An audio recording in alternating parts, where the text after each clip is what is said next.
Okay, welcome everyone. So, at the STOA is a talk series where we bring in fellow innovators to share their stories and experiences with the world. The way this idea got started is based on an old Greek principle. A STOA is where thinkers and innovators would gather to discuss new philosophies, unconventional beliefs, pioneering ideas. Since the Renaissance, though, the Stoa has taken a back seat from our social cultural focus. And either it only exists behind closed doors or accessible to a select few. And this is why we wanted to create such an open series where it's accessible to everyone. In this series, we bring in fellow humans who are working on big problems, whether that be interesting research, pioneering movements, the next billion-dollar idea. We want to bring their story to the world. The STOA is brought to you by the Innovation Boost Zone. They're a deep tech incubator in Toronto. So if you are an entrepreneur or a researcher thinking to start a company or just interested in entrepreneurship, I highly, highly recommend that you reach out. Our guest today is a special one. Brice has taken a conventional and unconventional path to get to building out a successful career and also driving impact. From his time as a reserve all the way out to the co-founder, CFO of Win Mobile, he's seen the Canadian tech ecosystem from so many angles. And welcome, Brice. Thanks for making the time with us. Harry, thanks very much. It's great to be here. I like using the name, the STOA, and the concept they're in. I think it's a very cool concept and look forward to our chat today. Yeah, I'm really, really excited. So you're only our third guest, which is always exciting. And unlike our other guests, this is the second time I'm meeting you. So this is truly going to be, we're going to get to know each other and hopefully share your stories in ways that you haven't gone out to before. Awesome. So Brice, I'll start out really simple.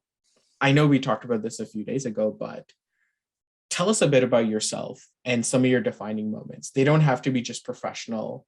They can also be personal. And I know we quickly chatted about some of these things a few days ago. And for me, it was fascinating. So I'm sure our audience would love that too. Yeah, sounds good. And again, I really appreciate being here, Harry. And for anyone streaming, listening to the story, it's really appreciated. We'll give ways of reaching out after if anyone would like to connect on the back of this. So look, the personal story is pretty straightforward. I was born and raised in Canada. Saskatchewan is the province, which is, a prairie province, bit of a farm culture, all that kind of stuff. Had a pretty salt of the earth, middle class upbringing. Great. My father was a principal. My mother stayed at home for a while and then went into the workforce and kind of rolled through. I was born in 71. I'm 50 years old. And so I grew up in the 70s and 80s and high school in the 80s, which was really a great time in so many ways to grow up in a place like that, which is a pretty kind of wholesome little spot. I would say I was starting to get itchy in high school. I was thinking a little bigger. I don't know exactly why that was, but whatever drives a person, it was starting to hit me. I remember distinctively like the Globe and Mail newspaper, which was not a novel thing back then, with the stock tables and my business courses in high school. This stuff was kind of grabbing me. And so that's fine. And I knew I wanted to do a business degree and so on.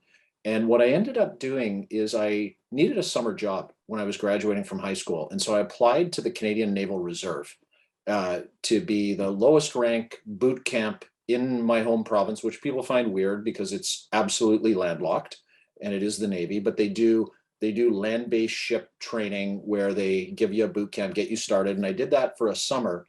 And then over the course of the year, I stayed with them. And then I went out to the West Coast, to Victoria, BC, which is where one of our key naval bases is. And I did officer training. So I kind of went into the officer ranks. And it was a game changer for me. Got me out of the home province. So you talk about personal moments that are super important. I got my taste of being in a different place, exposed. The one beauty of that Naval Reserve experience is for the first time, it's coast to coast, city by city, any significant city in Canada. We're talking like Sept-Îles, Quebec, Rimouski, these kinds of places. I didn't even know those places existed, right? And so we're exposed in many ways. Boot camp, which is a very interesting environment to be in, away from home for the first time. It was co-ed, so there were female, male together. all across Canada, people of different shapes, sizes, and experiences. And that all started. And I finished that summer, and I was going to go back to university in Regina.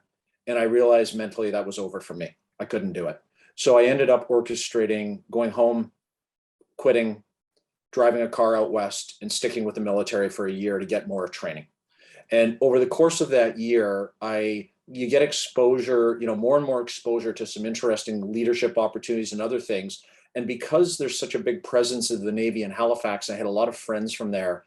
I knew that I wanted to go to school somewhere interesting that was far from home, basically. And Dalhousie turned out to have a bit of a draw for me. I knew it by reputation. I applied to their business program, got in, and then moved out east, stuck with the military, and then went to Dal, did a BCom degree. So came out of that. There was, I say to people this very often, when I did my undergrad in business, I do not recall the word entrepreneur being mentioned once. Okay. It was a different era. It's hard to articulate to younger people that are in this environment of complete dynamism, innovation, entrepreneurship, acceleration, incubation, all these capital, financing, talent, ideation, pick your term.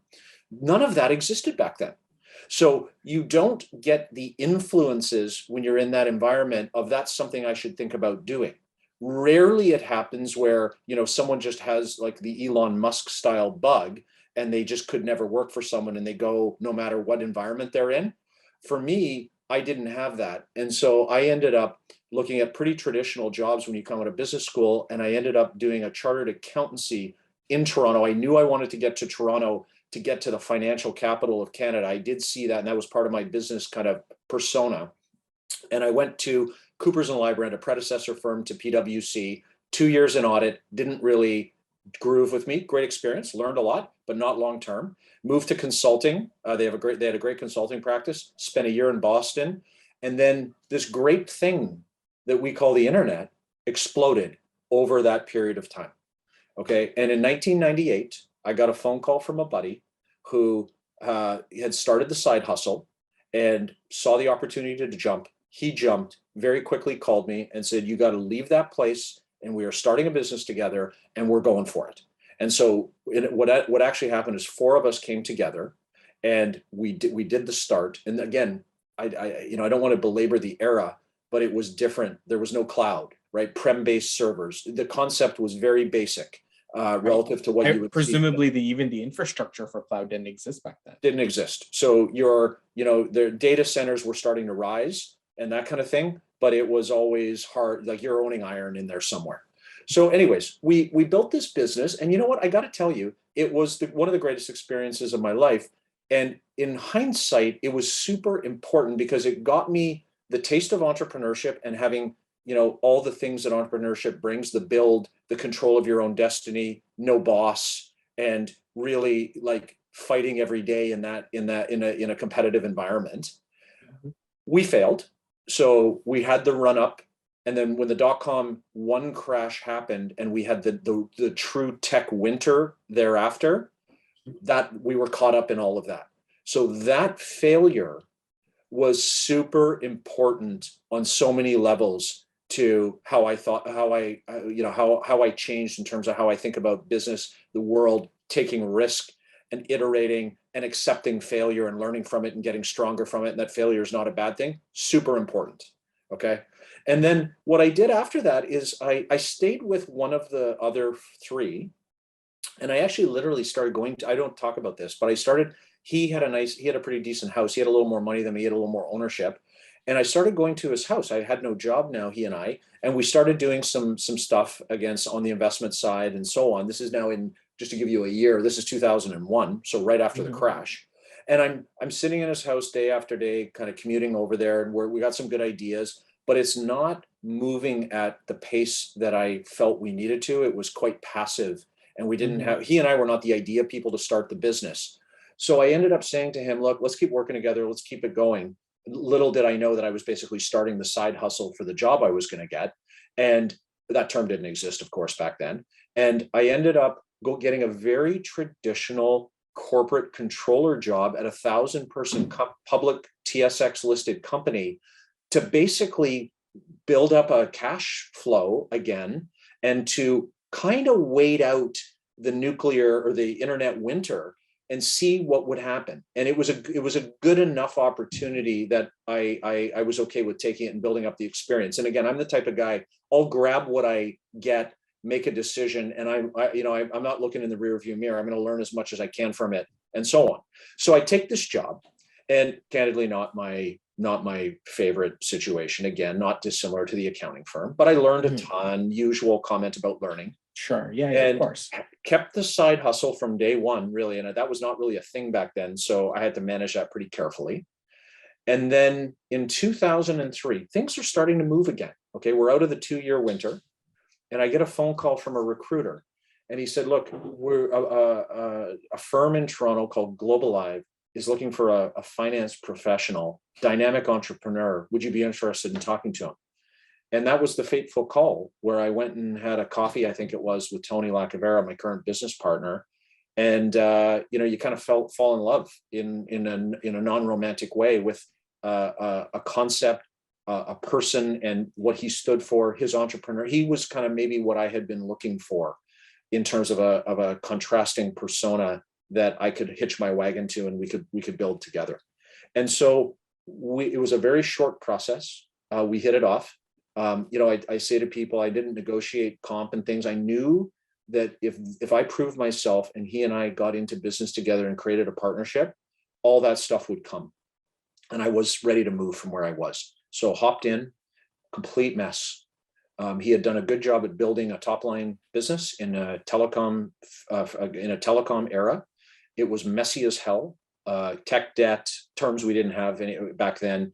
It needed an upgrade of management and some professionalism and so on. And basically myself, Tony, and a couple of other people that joined around the same time took the company up a level.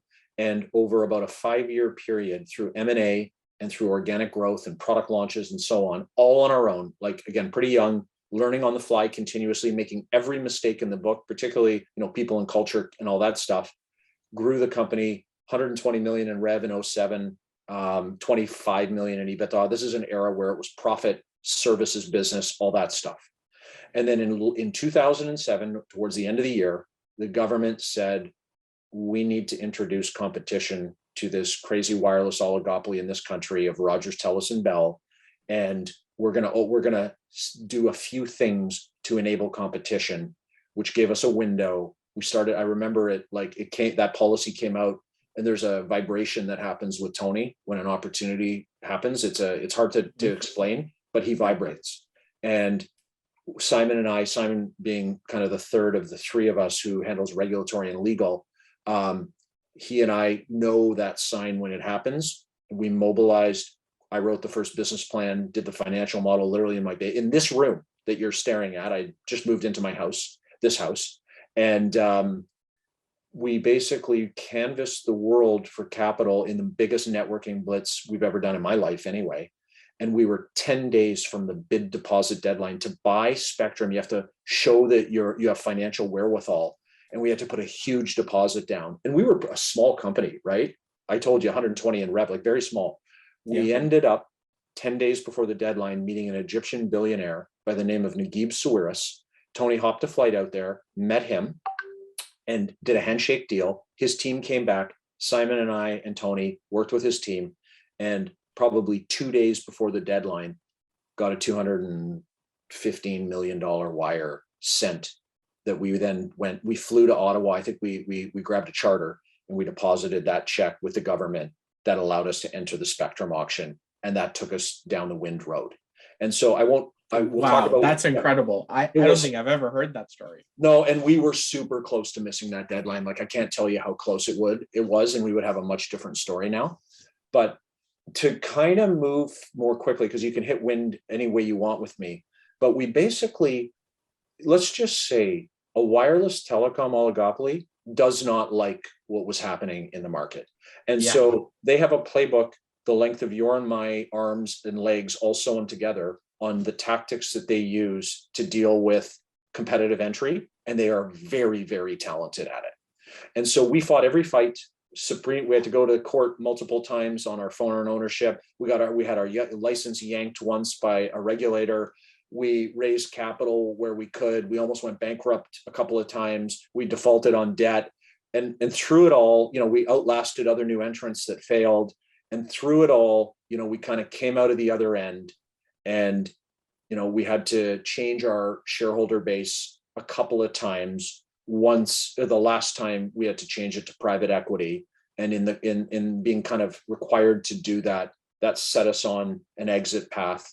And in 2016, we sold the whole package to Shaw. It was a very nice exit, no complaints. We would like to still have had the deal and keep operating it. We think that the gravitational pull of an asset like that in a regulated industry where we have the best raw material you could ask for, spectrum, and we know what's happening with wireless broadband and video and all that stuff. It's just never-ending growth opportunity. We think that could have been a great thing to just have carried on with, but reality is reality. We had a nice liquidity event, and then that changed our jobs. And you can see as I'm talking, like with Tony, I've been working with him almost for 20 years now. I've had 7 or 8 jobs, if you want to call it jobs, but we've become equity partners, and we consider ourselves kind of co-founders together. But the last phase, let's call it the current phase, is after we sold, we took the liquidity, and we saw in 2016 and even earlier that Canada was finally starting to get a bit of an innovation flywheel turning. And we saw some good opportunities to start thinking about investing in that segment of the asset allocation. And so over the course of 6 years, kind of 3 or 4 things I would highlight. One is we built the investment platform with our own capital from scratch. 2 is Tony wrote a book kind of taking all of our learnings from the wind and all of our thinking on Canada and the wind experience to articulate a vision forward that's a little different than where the country came from. And I think a lot of that has actually, it's not him that created the vision that everyone's followed, but I think the country was already on the track, and we can see that in some of the innovation growth. The third thing is that we did a massive over-index to tech venture and innovation in our investment strategy. So I've never met an investment platform that has more of an allocation to that asset class than us. Okay, and then last but not least, and I know we'll talk about this over the course of the discussion, but I got very passionate on the impact side on 3 or 4 causes. And one of those has resulted in us going through a project, interviewing a lot of people, writing a manuscript, and ultimately starting a not-for-profit called Mindframe Connect, which we've raised some money for, situated at Dalhousie. And it's focused on some white space we saw in the entrepreneurial ecosystem that we thought we could add some value to. And so here we are today. I've had such a fortuitous run. I love what I do every day. I meet great founders. I spend time at Creative Destruction Lab. I wore the shirt today for some advertising. And awesome. I love it. Yeah, we just have a great existence. So that's a very long intro, but I felt, given we're having a more intimate chat here, pick away at any of that, go in any directions you want. You've put so much on the table. And the reason why I was breaking eye contact, I was writing some stuff down that I wanted to dig deeper into. Perfect. So let's start a little bit in chronological order. One thing I want to come back to is the Canadian ecosystem and the innovation flywheel. Yep. But before I go there, I want to talk about your experience with not just the reserve, but then making that first initial call to move out from your hometown and go explore other places. That's obviously not an easy decision. And I'm sure there's folks, if not listening right now, that are out there that are considering these types of decisions. I think one thing that has changed is we've become more isolated as communities. I mean, I was part of cadets, and it was a great way to meet people from all across Canada. But I find, and maybe this is just the advent of social media, it seems that the communities in smaller cities versus what we see in the city are getting wider and wider. And as a result, folks that would normally come out, move to the big cities or find ways of connection, and in both ways, by the way. Do you think we're seeing less of that? And if so, how we sort of bring some of this community building not just to the Torontos of the world or the Halifaxes of the world, but also to smaller communities and uplift those individuals. Yeah. So let me unpack a few things in there. Yeah. To hit my own experience, and I don't want to overplay this. Like I was in Saskatchewan, and I'm a Canadian born. Like I had all the lottery ticket winnings of being born in this kind of country to a great environment, and all the luck of that. So, and I happened to join the reserves, and literally there's kind of a simple process. Hey, you sign up for this. Your second summer takes you to Victoria for boot camp. So it was pretty simple, and my family traveled a bit and so on in that 70s, 80s way. Yeah. And look, there's almost no comparison to over half of Canada's story. We've got a friend in the ecosystem. I want to respect confidences. Yeah. But I believe her story was that her family had to flee Afghanistan, walk across a border into maybe Pakistan, and somehow made their way to Canada. So like that's the real deal. Right. I'm like a minor leaguer, the smallest of that. But your question is a good question more broadly. And here's what I would say. So first of all, I think it's super important for people to wander, to explore, and to discover in general. Okay, as a mindset. Okay, there is times where one bears down and they kind of lock themselves down and they execute. But there are times when you definitely want to get out there, wander. You want to meet community, you want to network, and you want to have that serendipitous explosion of ideas and all that goodness that happens. Okay, and I want to see that personally as wide as humanly possible in Canada and quite frankly the world. And if you look at, just to pick one comment, if you look at the Canadian innovation ecosystem and what's happened here in the last decade, we are not alone. There are other countries, excluding the Valley, of course, which is the poster child, that are having success. So the more of that we can get in the world, the more wealth, the more innovation, the more they do the greatest job creation. They're the best jobs in the world, and so on. Now, the pandemic has been extraordinarily troubling on social interaction and community building in many ways. You could argue there's a few positives in there, right? Because the active video used properly, like I was on a CDL mentor call where there were 4 mentors from 4 continents. So I can find really cool examples of how it's been helpful, but there's a performative thing. There is a loss of serendipity. You're having a drink together in a bar and conversations just go differently. I'm in this mentor project. I interviewed a guy named Ben Baldwin who thinks a lot about leadership and team leadership and so on. And the water cooler has been kind of lost. Yes. Me and you and I interacting right now, the way we see each other, and I don't see your whole body. I don't see your hand movements as much in a room together. I don't have a whiteboard I can quickly write on. There's just differences there. So, and we acknowledge that. And I think one of our goals in general has to be to press to get back in some way, shape, or form more. If you take the pre-pandemic as one side, you take the pandemic as the extreme other side, we got to get back somewhere to at least center. My hope is that we actually get closer to where we were before personally, but obviously we figure out where people are going to land. So I think it's super critical. And I think there's been a huge struggle, before the pandemic, Tech TO, I'm a big fan. I'm a friend with Alex Norman. I'm a big fan. They did these types of places did a lot of good work, and we were all over I was out every single night almost, much to my wife's chagrin, always networking and so on. And I hope we get a bunch of that back. And that's in the big cities. Okay. Then you have your comment around other community and smaller centers and so on. And look, I can tell you, I can give you a few comments to the positive and, some concerns and so on. I found myself speaking pre-pandemic in Red Deer, Alberta, because Red Deer is a very oil services town and agricultural. And they're talking about how do I diversify economically and not be caught solely in commodity super cycle type industries.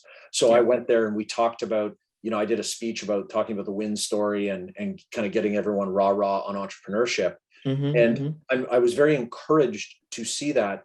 But if you look at the complex system of the Toronto ecosystem and all the components that need to work effectively to get a flywheel that spins and spins and spins, there's a lot there and it requires so many stakeholders to come together in an effective way. And I don't have perfect answers for how to do that. I do, Brad Feld talks a lot about this stuff, the Techstars founder, and he's written books on this called like the startup community way and things like this. And I've gone through a few of them, and like Boulder, Colorado is viewed as this very small town with a very disproportionate tech ecosystem.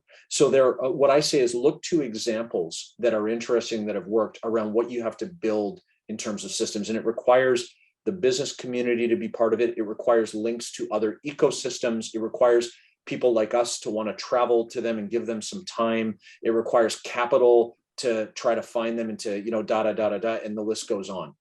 I'll give you a couple other examples. On the positive, I always use, I talk about 3 secondary markets. One is St. John's, Newfoundland. So St. John's, Newfoundland has Interesting. Yeah. So Verafin, it blew out that ecosystem, right? They built, and do you know that company at all? No, I don't. Okay. Yeah. So check out Verafin. They sold to NASDAQ for, I think it was a couple of $1 billion in the last couple of years. And that's a St. John's, Newfoundland company. I don't know if you've ever been there, but that is a small town. It's a beautiful place and the people are just amazing, but that's a pretty isolated place. It's got Memorial University. It's got a lot of loyalty amongst its home population. It's hard for others to get to, and it probably doesn't have a big population of foreigners and so on. And somehow, this great entrepreneurial group comes together, hooked in, I think, to the Atlantic Canada and then ultimately beyond. And they basically steadfastly said, we are staying in our home city. We can build an ecosystem here. We can hire from Memorial. We can kind of build a community, and we can anchor it, and we can build. And I would point to that. Look, they sold, I heard a story, I can't remember how many millionaires were created in St. John's on that sale, but I think it was over 100. And that hopefully creates angel investment. That hopefully creates a bunch of people that went through a scale up that can then move into a startup and then can do some, flywheel spinning on the back of that, and so on and so forth. The other 2 examples that I use are Winnipeg with Skip the Dishes, and just the buy of Skip the Dishes created one of the larger private sector employers in Winnipeg, very prosperous, and again creates an ecosystem where you start to get some other companies that arise on the back of that. And actually, interestingly, my home province of Saskatoon, Vendasta, Coconut, 7 Shifts, and a few others, and like we're investors in 7 Shifts, and Jordan Bosch is a resolute Saskatchewanite who said, I'm headquartered in Saskatchewan, in Saskatoon, and I can build a company here. And it's the fortitude of entrepreneurs who know that they're probably making some talent trades initially, but they're willing to go through it. They compete. There's some benefits to those ecosystems and so on. And I think those are the kinds of things that we want to think a lot about. What are your strengths? It just so happens in Saskatchewan, there's a lot of ag tech strength. Obviously, there's a lot of this. Play to your strengths, maybe some government support, obviously the ecosystem coming together, the business community. So when I tell you CDL Atlantic at Dalhousie, there are more billionaires in that room when we're doing mentorship than I've ever seen in my entire life. John Risley, the Sobeys, these kinds of families. I can't remember all the names, but Jerry Pond, basically the East Coast luminaries come in there, and they're all providing back to the ecosystem. They're cutting checks, they're providing mentorship and so on. So it's all of that I think helps to build forward. See, the reason why this question particularly is so interesting. So historically, I've been sort of a Toronto, Waterloo. I've spent some time in SF, and I've spent time in sort of the more developed communities.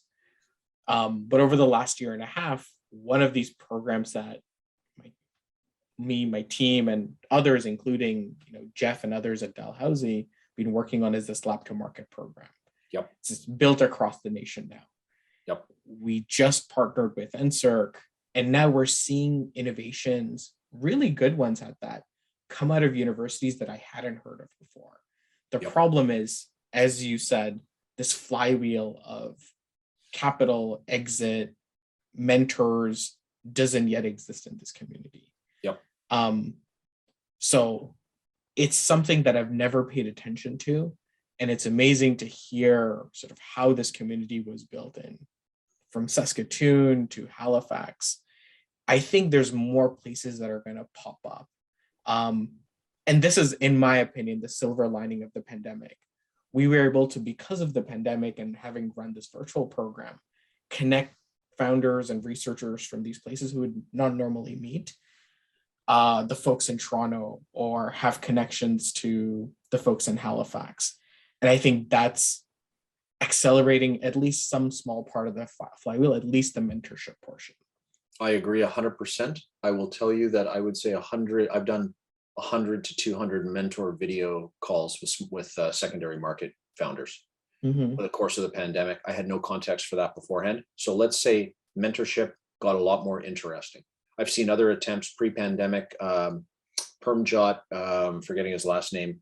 Yeah. If you know Permjot, he had that thing where he would create a weekend where everyone would roll in a bunch of, local, diverse, and also from other ecosystems. They'd all come together, they'd learn from each other. They'd have local founders come through a kind of a pitch process and a mentor process.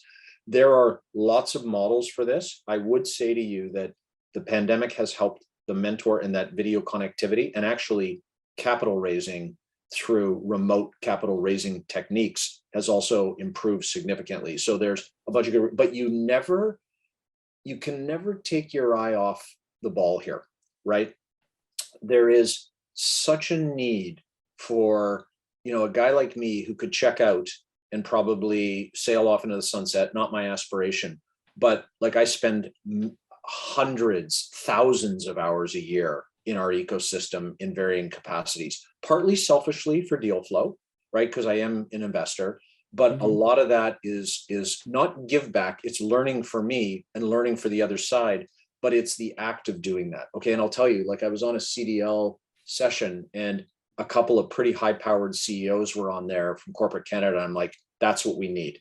We just need an overall recognition of all the contributions necessary: mentor, coach, capital, angel capital. You look at Shopify. Let's pick another example.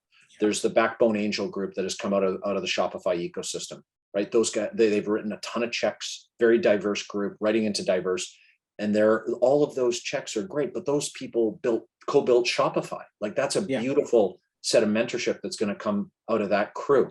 And Ryan, I'm forgetting his last name, from Hootsuite. Ryan Holmes. Ryan Holmes, thank you. League of Innovators, right? He started League of Innovators to get the youngsters early, get them thinking innovatively and entrepreneurially. These are business leaders and role models that are spending their most precious resource, time, in thoughtful ways to improve an ecosystem. And that to me is actually the core message of community building. And not everything is a transaction, and not everything is a return, a dollar return. Okay, and what I've realized, and sorry, Harry, I probably jumped again. No, it's fine. A life this philosophy, is great.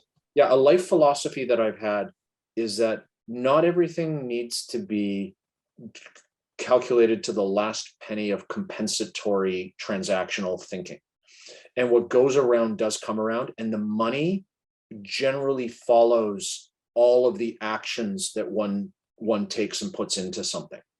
And so I have, once one kind of gets their head around, and look, if you're a curious, that whole curiosity competency and a learning motivated individual, there is no better way to learn than doing what I do every day.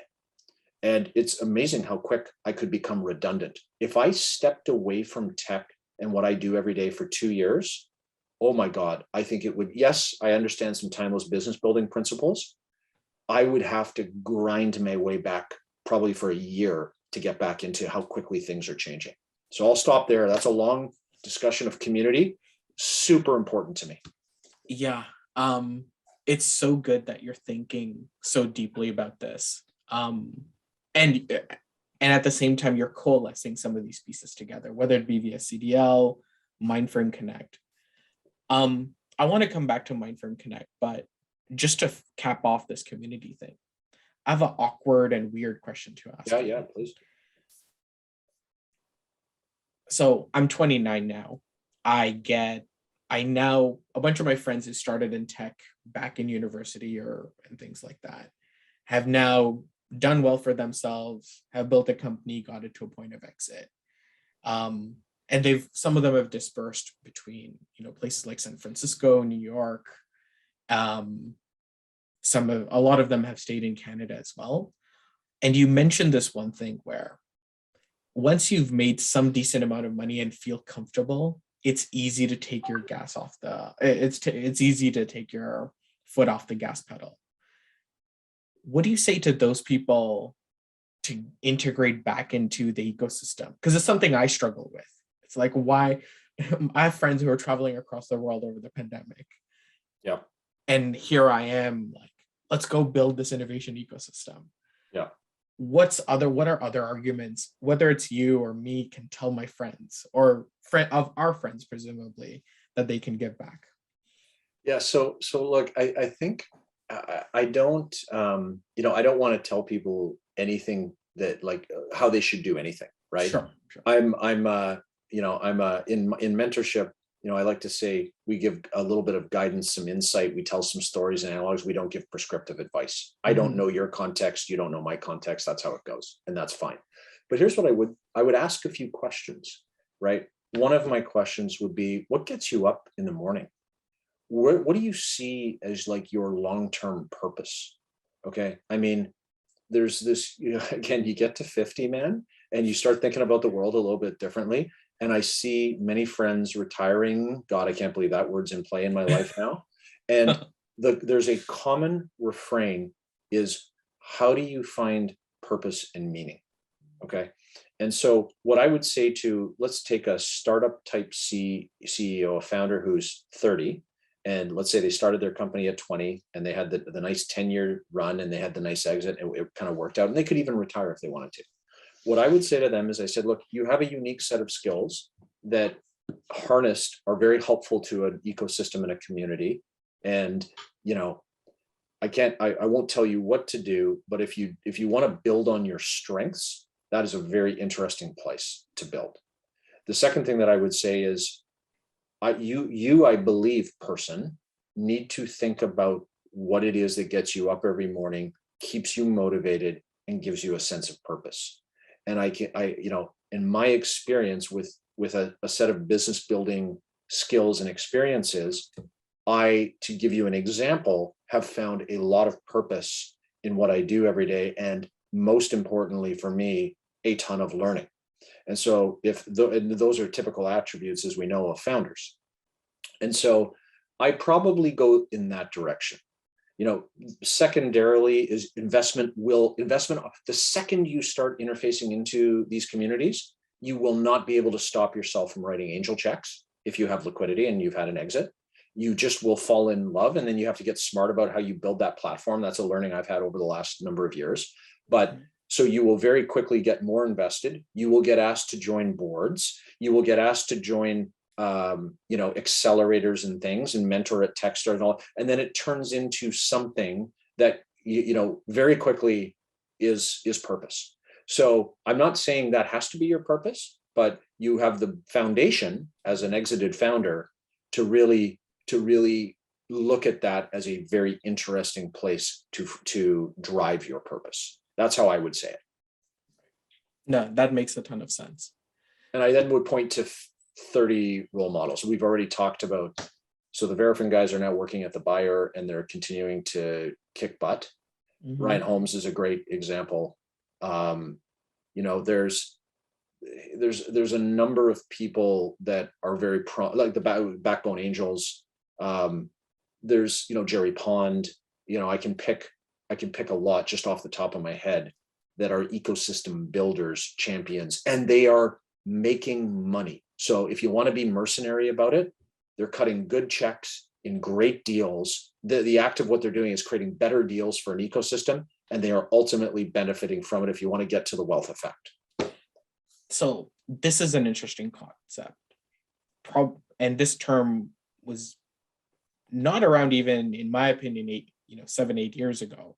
Yeah. But this idea of operator capital, and capital not just in terms of cash, but also in terms of expertise. Yep. Like, I came across Ryan Holmes. He had invested in one of my friend's companies.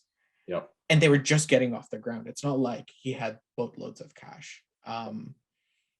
And operator capital has now grown. You mentioned the Shopify folks. You mentioned a bunch of these different groups. How has that changed the ecosystem? Getting sort of operator cash or ex-founder cash circle back to younger or earlier founders, I should say. How has that impacted the ecosystem? I think the entire thing is super positive. So I would suggest that our founder group in our directs in general are typically cutting checks the second they've had some level of liquidity, be it a secondary where they've sold down a little bit, or even just saving some money out of their salaries. They start writing $10,000 checks into deals. I have had founders come to me and ask me how I recommend they start investing. Like that just wouldn't exist 20 years ago, right? Like corporates would be like, what are you talking about investing outside of the mothership, right? So the world has changed so much. Now, great, they're writing checks early. That leads them to provide mentorship, right? I'll give you an example of power. Matt Golden, I interviewed Amit Shah, his partner, for the book, and he said that when they have in their funds, when they bring a company in, a new one, the founder in that company is mentored by the second last founder that came into the fund. Yeah. And then, so you have second last founder getting the skills of mentorship, the last founder getting mentored by a guy or gal who's already been through some of the battle in a VC context and so on. And then that flywheel continues. So the next one comes through, they get a new one, and then that mentor. So you have mentor, mentee, mentor, mentee. Yeah. I use that as a kind of an example of founder to founder capital. And, it's awesome too, when there's, I'm 50, I haven't operated in a while. I write a check to a 25-year-old. That's a lot different than a 27-year-old who's 2 years into their business maybe not in the exact same business, but they're in the existing environment. Yes. The advice they're going to give, the guidance and so on is different than my guidance, equally valuable, but you get diversity there. Different. Yeah, it's just different. Positively different. I think it's huge. I think it's absolutely huge. And look, if you want to go to the logical extension, okay, Garage Capital. Yeah. Those guys. So we're LPs there. We love Garage. Mike McCauley, Michael Litt, I'm Devin, and the rest of their team. I mean, what is it? So Mike was at, what was his company called? Buffer Box? Buffer Box. It's funny. I actually lived in Buffer Box was founded by Mike, Aditya, and Jay. Aditya was my landlord back in Waterloo. Oh, nice. Such a small world we live in. It's awesome. But sorry, you were making no. But like, look at those guys, right? They start writing checks as angels. They're pretty smart about it because they kind of put the notional fund construct around it. They have good performance. There's a Y Combinator link with those guys as well as the Waterloo ecosystem. And then they raise a small fund. And they did it super well because Anovia came into their fund to use them as scouts, and a bunch of other things happened. And now, boom, boom, boom, boom. Okay. I look at Andre Charoux, if you know him, we're LPs in Maple. And Andre is a superstar. Okay. He's a solo GP. So he's actually investing on his own. And he came out of Uber and another one. I forgot the other name of the company. And then he started cutting checks. And so on. Another example I use that went in reverse is, do you know KJ Singh at Rescue? No, I don't. Okay, so he's just an awesome guy, a great friend, and a great founder. We're shareholders there, great deal. KJ came from VC land and he always had that operator blood. Yeah. I just clicked. I do know him. Yeah.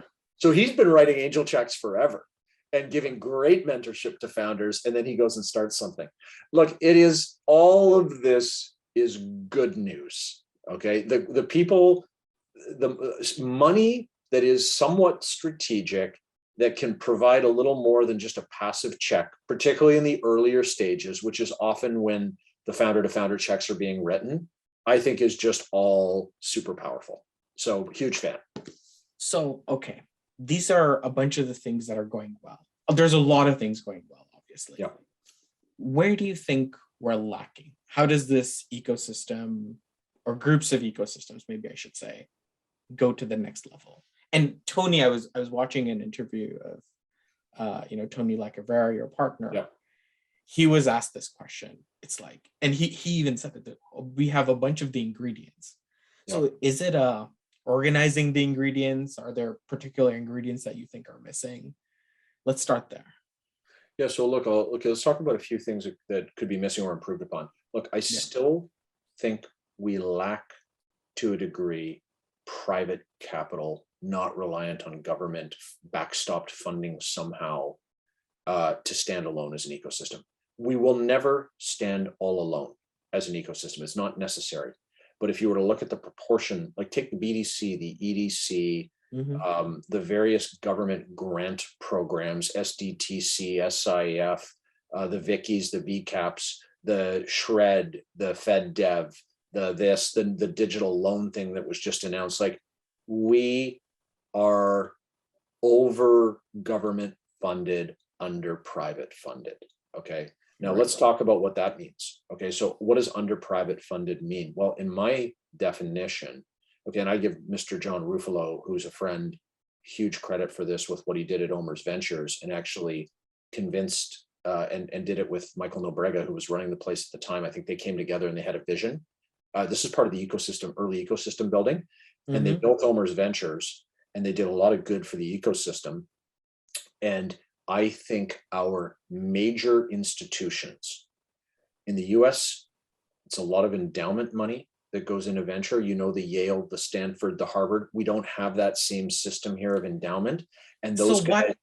Yeah. I want to get that. So this is something that when I realized, to me, was crazy. Why aren't our endowment funds backing venture capital or tech-based indexes? Well, I don't think we have a culture in our university systems of big endowment, and these long perpetuated large endowment funds like the US. The power of US college alumni networks is uncomparable, I think, to anywhere in the world. And literally, you go to Harvard, right? You think about the Harvard community, the alumni, the ecosystem, and they we can talk about the benefit of going to Harvard, right? You're likely landing in a pretty good spot after. You're very well positioned for success. They recognize that flywheel and they want to give back. They go and interview students. They cut checks into the endowment, and that's its own flywheel. And somehow, and I've heard some podcasts with interviews of some of the endowment investment managers talking about writing early checks into the Sequoia funds and so on. It's like Notre Dame's. There's a Notre Dame's endowment was an early LP, I believe, in Sequoia. Tell me you don't want to have been that guy. This is when venture didn't really exist. He's writing checks to Sequoia. They're killing it. And that's just upping the Notre Dame returns. And then you have the Yale model that was kind of that private investment model and so on. I think, look, if I compare it to Canada, let's just take a few things. Yeah. I think you have to bifurcate Canada between the big pension plans, CPP, the Case, Teachers, Omers, these kinds of places. John did a very interesting thing with Nobrega at Omers that kind of continues to this day. Okay, so we have one good example. I think most of the rest of our pension plans, I don't know if it's institutional aversion, it's traditional thinking around asset allocation. I could guess, but I don't really have great information, have not followed Omers's example from an ecosystem building and a capital deployment standpoint. I could give ideas as to how they might want to think about it, but they haven't really yet. So I feel like those massive pools of institutional capital have not really been big participants in that. I think our banks and insurance companies, other big source of recurring institutional capital, are partway there, but by no means all the way there. And there's more that could come out of those types of corporates that would be useful. So our capital, our private capital sources in general, I think could beef up, and they would really benefit also from a return perspective and a risk diversification, all those things. And for whatever reason, I think some of them go to the US and try to get into the Andreessens and so on. I think that there's some aversion there. I think there's probably a few other reasons. I don't want to totally speculate. If you go below that, our university pension plans, the smaller groups of them, they're typically like, they're not even, first of all, they're smaller than US endowments often. right? Because these are like defined benefit pension plans for the staff of universities, or for some of the old corporates that like Bell Canada would have a pension plan, CN Rail. Those guys just don't seem to play in these asset classes. Either they're too small, or they don't have the internal expertise and they're not willing to hire it. I don't know. And I don't have a lens to say, I don't think we really have the same endowment culture. Our alums don't give as much back to universities in the way that the Ivy Leagues do. And I think there's just a different culture around that. So I think those would be some issues that I would see in terms of that. What about the founders? What about those founders that will raise sort of a smaller round? They'll raise their seed round with garage capitals of the world, or some of the more smaller funds. Yep. And then raise money in the States and then continue operating in Canada. And Yep. I'm only speaking anecdotally. Yep. It seems that this type of trend is happening more and more. Is that true? Are you seeing something like that? Oh yeah. Look, the percentage of US capital in cap tables at A and above, Series A and above, is I can't say 100%, but it's damn high. And if you look at the stats from the CBCA last year, 14.2 billion in BC, I can't remember how much of that was foreign and so on. Look, what I say to people, I'd love for us to have more capital in our own country. I'd love to see the pensions invest, the insurance companies, the banks, the smaller pension plans, more family offices investing, founders as they exit. Toby, many billions of dollars. He's actually started to cut some checks, as you know, but young guys still building, blah blah blah. Harley. So all of that is great, but what I would say to founders is the border is fake. There is no border when you're raising money. Okay. And yes, I've had many a founder say to me, I want to stay in Canada, I want to raise in Canada and so on. I'm like, great, good for you. Thank you for being patriotic. I recommend you at least talk to some investors in the US, and usually that is part of their calculus. Okay. And that's fine. And so what I would say to you is there's some aspirational stuff in this discussion, but the reality is that foreign capital has found Canada. They realize how good of an ecosystem we have, how much our flywheel has grown, and they're cutting. Look, Rescue raised from Tiger last year, and two of my portfolio companies, 7 shifts raised from SoftBank. So, you talk about the crossover funds that have really disrupted venture. Tiger, Coatue, SoftBank, maybe 1 or 2 others, they're all investing in Canada. And just go on down. Sequoia writes checks here, Andreessen writes checks here, you name it, they're writing checks here. So the border is a bit of it's an aspirational, patriotic thing that I think is good. But as a founder, you got to do what you got to do to make your business work. Yeah, that's a really good answer. Let's switch gears a bit. We've talked a lot about capital and Canadian ecosystem. Yeah. I want to talk more about your more recent endeavor. Yes. Tell us a bit about Mindframe Connect, what the premise is, how it got started, and what the goal is. Sounds great. So I appreciate you asking about this, and it's probably my passion project of the next 5 years. Here's how it went for me. So by nature of being an entrepreneur, being a manager, VP, leader, CFO, various roles that I've had, I find myself over many years in a mentor capacity, right? And so, hundreds, maybe thousands of relationships. And mentorship is something that happens almost organically. No one comes in and says, Harry, I'm going to give you a week of training on how to be the perfect mentor. It just doesn't exist. Right. Okay. And I'm a Techstars global mentor. I am a Creative Destruction Lab mentor. And I love all of those organizations, but they don't have mentor programming. Their assumption, I think, is that there's a bit of you bring them in, you do your mentorship. If they're low rated by the cohort, then maybe you'll take a look at them and decide. You don't really give them feedback because they're ego people who built businesses, and you want to be careful. So there's a bit of a broken thing there, in my opinion. And I'll tell you how it went for me. I was mentoring away, mentor. 2018, I walk into Halifax Creative Destruction Lab Atlantic. and that's a group mentor setting. Is how CDL works from a style perspective, as you know. Yeah. So for those that don't know, maybe describe how CDL works in a it's an amazing thing.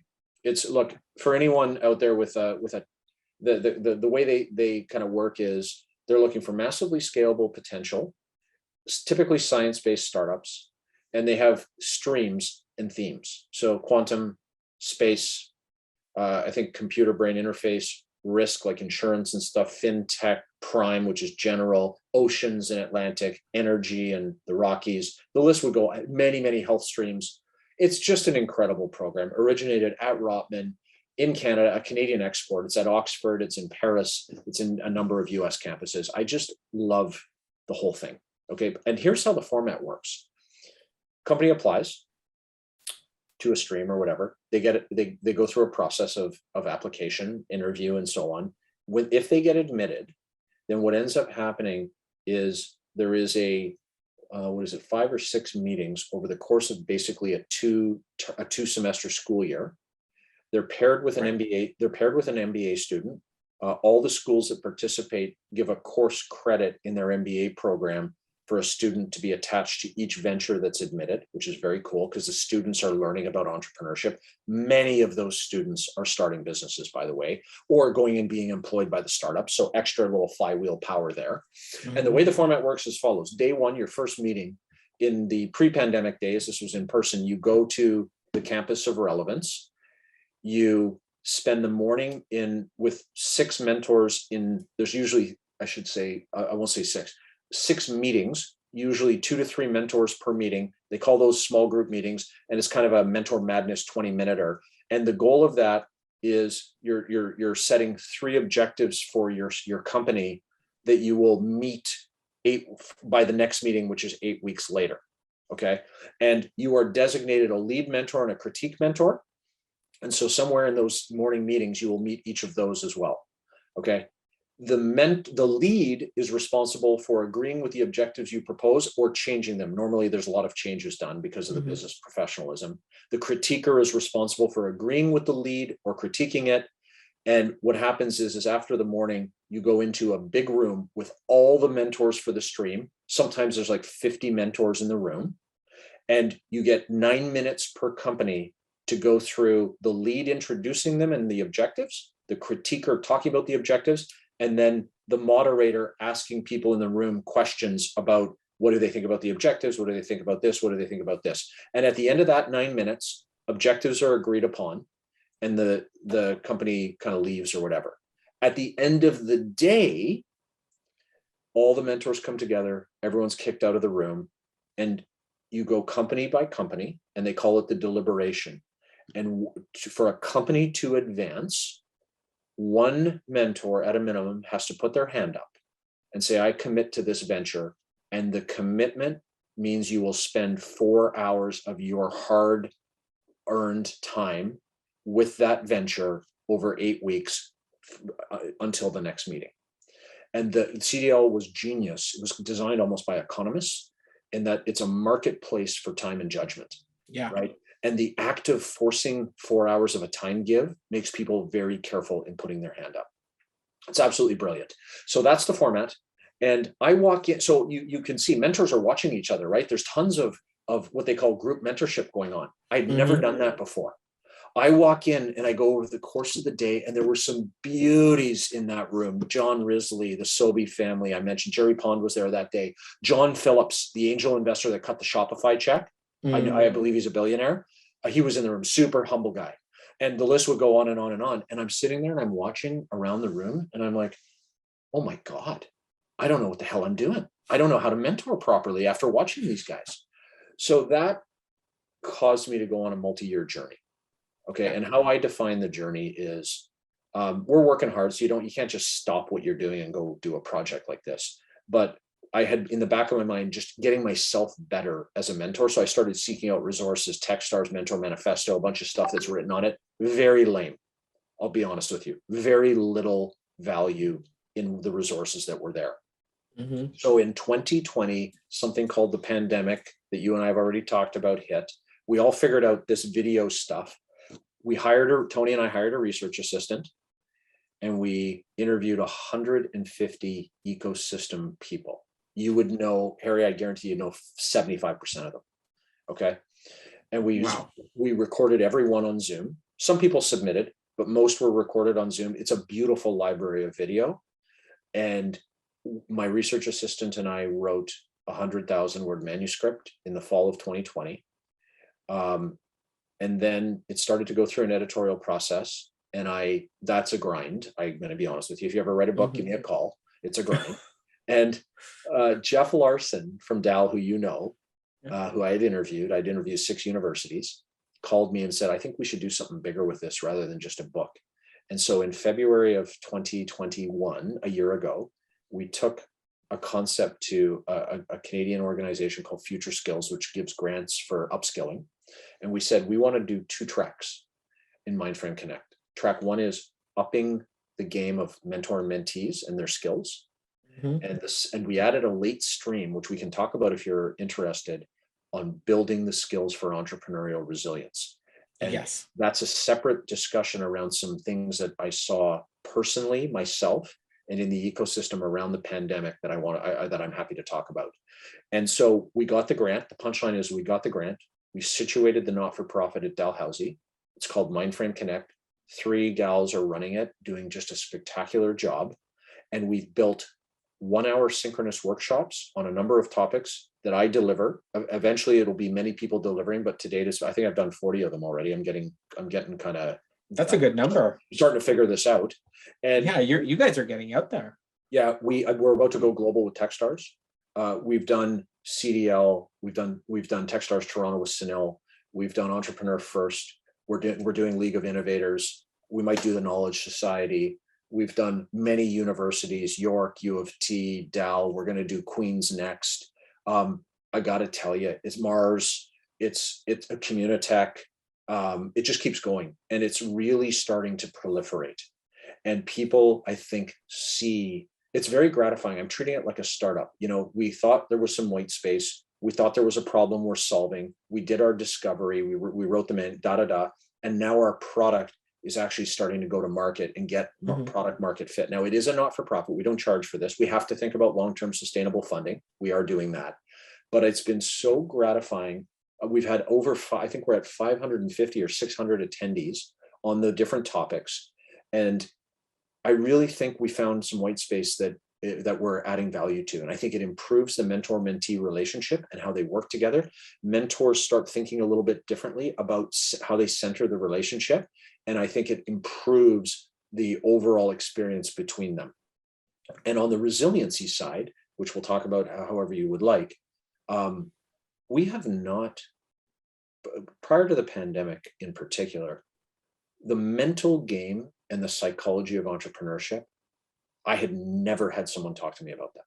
And let me tell you, in my opinion, 70% of the battle of being a successful entrepreneur is your own mental game. Yeah. And I'll tell you what we've learned there when you're ready, but I'll stop there. That's a long discussion, but that's the origin story. We're going to publish that frickin' manuscript this year digitally. So that'll be on the Mindframe Connect website. And we got a whole bunch of content being built that'll take those workshops and allow people to go deeper with. And I couldn't be more excited by what we're doing. I'm pumped out of my mind. Okay. So I'm going to plug something because I think you're too humble to. If you are listening and you're an innovator, a mentor, or run an incubator or accelerator program, highly recommend you check out Mindframe Connect. We're running our own version, I believe in June, sometime this summer. So we'll have Brice come out there as well. But for the ecosystem that's listening in, please do check it out. Mindframe Actually, you know what? Can I tell you one thing? You just reminded me.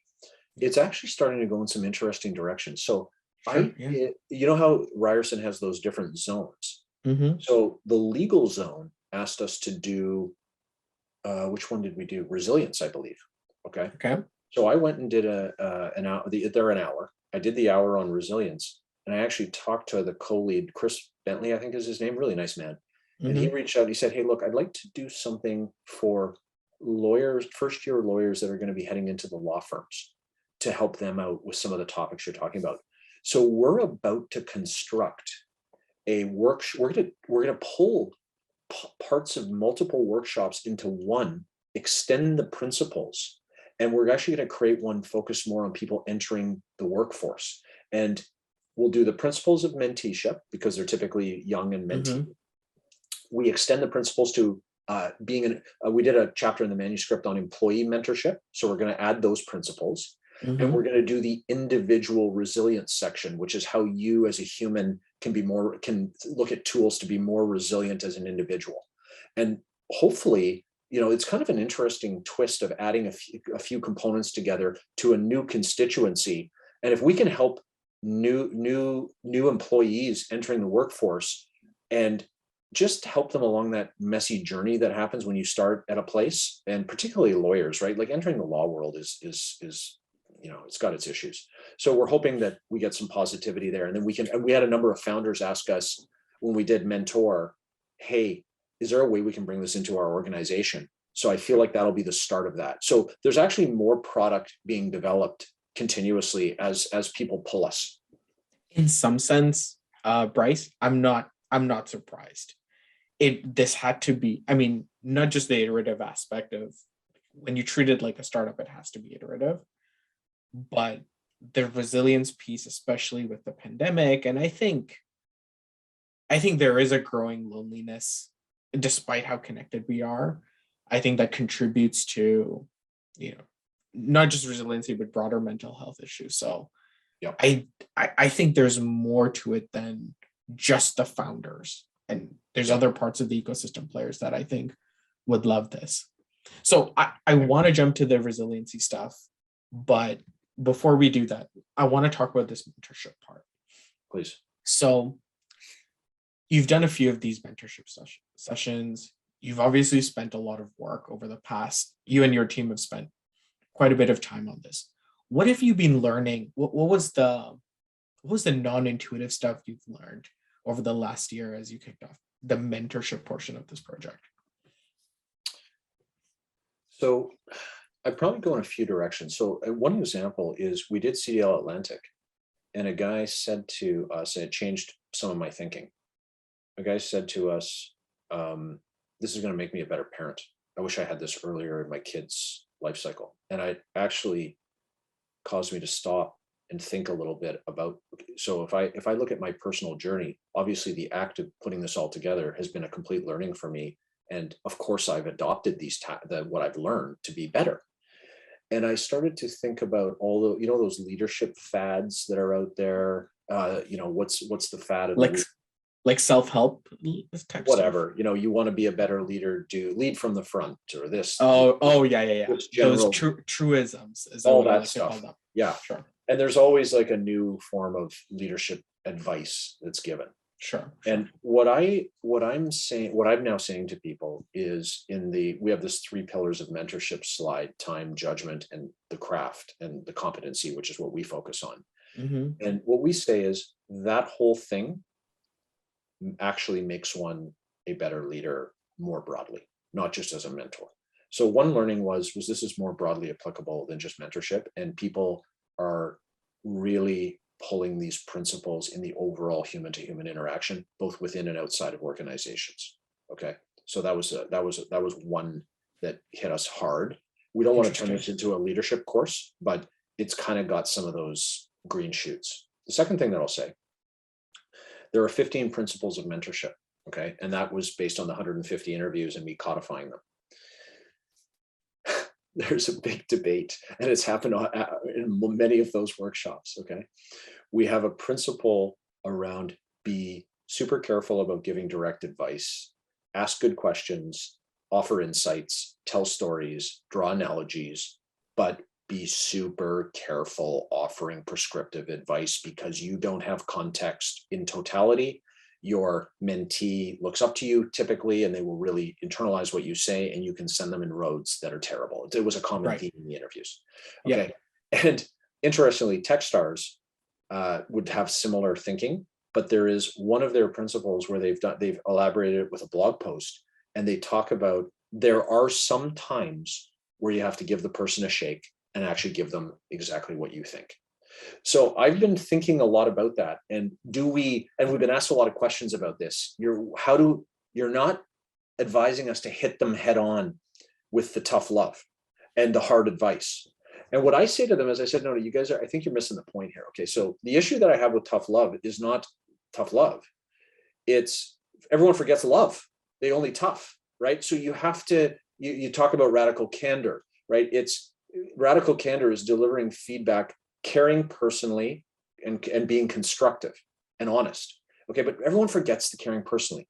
So what I think we're going to add a 16th principle, that there is a time where you need to give very direct advice if you think the person is off the track, and you need to do it very deliberately. Okay. And I want to tell you one other thing about this, because there's a tactic in here to do this, and it's probably the thing that people have said they've used the most, and I've used it more and more over a recent era. And it's like, how do you deliver tough feedback? Okay. And there are 3 tactics that we use. Okay. Tactic number 1, and this is the superpower, is ask the other side for permission before you deliver.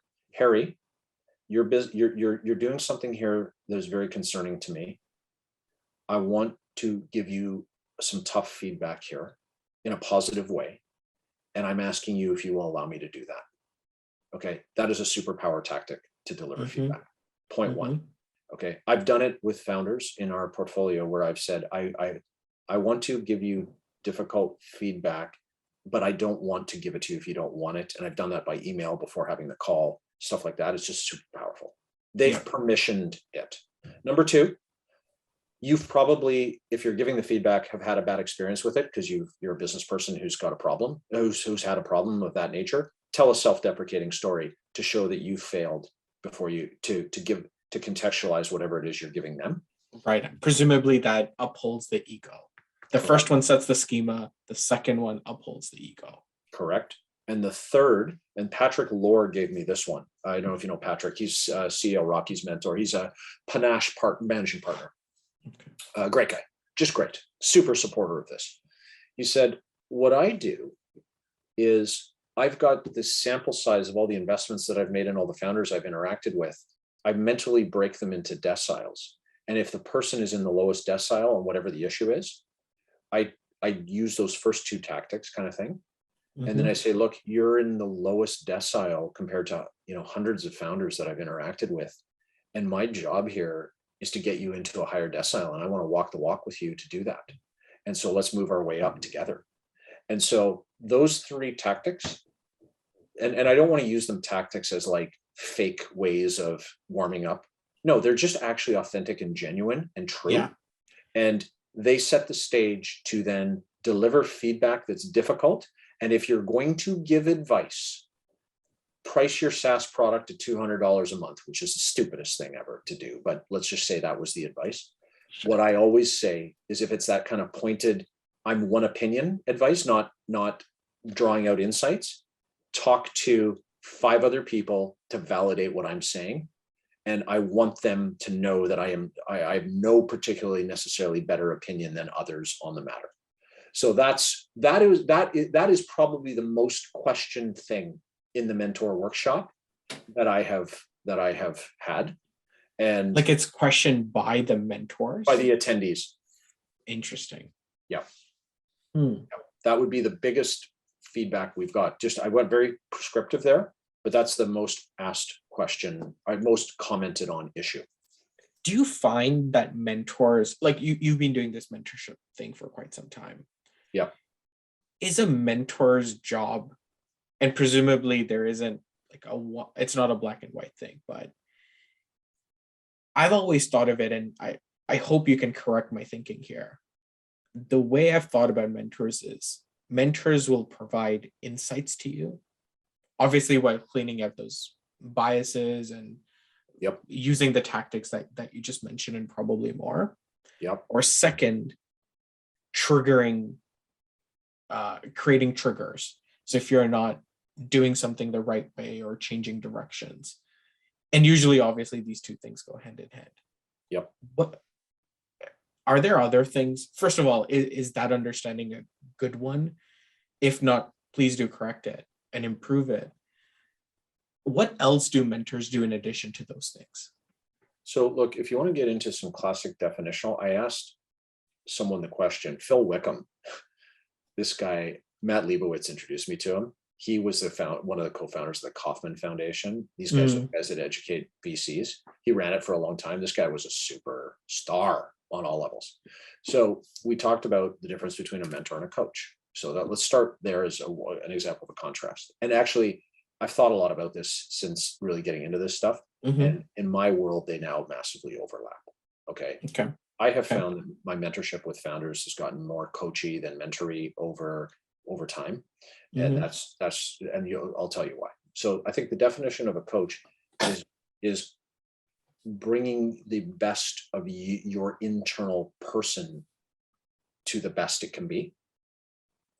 Whereas the mentor is maybe typically talked about as helping you with the external environment to be, to navigate through it in the best way that you can. Okay. So one is internal, the coach, and the other is kind of the external world and the business building and all the stuff around it. The reality is that when you talk about resiliency, I guess you would probably say that would fall into the coach category. I talk so much with founders about resiliency that I guess I'm a coach too. So that's kind of classical. But what I find in the act of, we'll call it mentoring, is, so look, there's a lot of things that you do as a mentor. Okay. I think the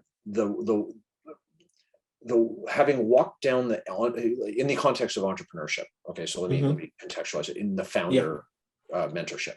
So if you've walked down the road already, there's no school for founders to learn how to be a founder, right? You've walked down the road. You can help them walk down the road when maybe you didn't have the mentor that walked you down the road. And there's superpower in that, hence the Golden Venture Partners example of founder to founder. Okay. Right. So, and that leads into a lot of things like around resiliency, right? I take the call very regular. Like I'll take a pandemic call. We had a company lose 95% of its revenue in the first week of the pandemic because of the nature of what it was selling. Look, that's a very interesting mentor discussion thereafter. Okay. And to give another example, Zoocasa, so digital real estate brokerage. I don't know if you recall this, but no one was buying and selling houses because they were sitting in their basements, right, for 3 months. So you could imagine the founder and CEO of Zoocasa, Lauren Hawk, awesome entrepreneur, good friend, calls, and she's like, "Holy smokes, what has just happened here? And what do you think? Like, let's talk our way through this." And so her and I had a number of chats around a business literally going to zero in revenue for a period of time. And how do we start building a plan to navigate our way through that? Okay. And that is a mix of talking her through that and some of the mental challenges of that era, but also then moving into some of the tactical business building thinking and talking about runway and shoring up balance sheets and conserving cash. And are there ways of working around the lockdown to sell virtually? You go down all these roads. So I find that, so mentorship to me is the entire experience of entrepreneurship. It can be the entire experience. I've touched every aspect of business building, but I've also touched almost every, I'm not a psychologist or a therapist, but I've touched an incredible amount of what people would call the soft skills, the competencies, the resilience, the mental games, the culture, all of that stuff as well. And so, and then I guess you say, well, what are you actually doing as a mentor? And I think what I would say is what you're not doing is telling people what to do. You are bringing your experience set to ask them the best questions you can in a constructive way to allow them to find the answers in their context and to understand where the questions are leading them to draw out insights, tell stories of examples from businesses that you've been part of that have crossover, analog, and relevance, provide timeless first principles type insights. I'll give you an example of an insight that a buddy of mine gave me.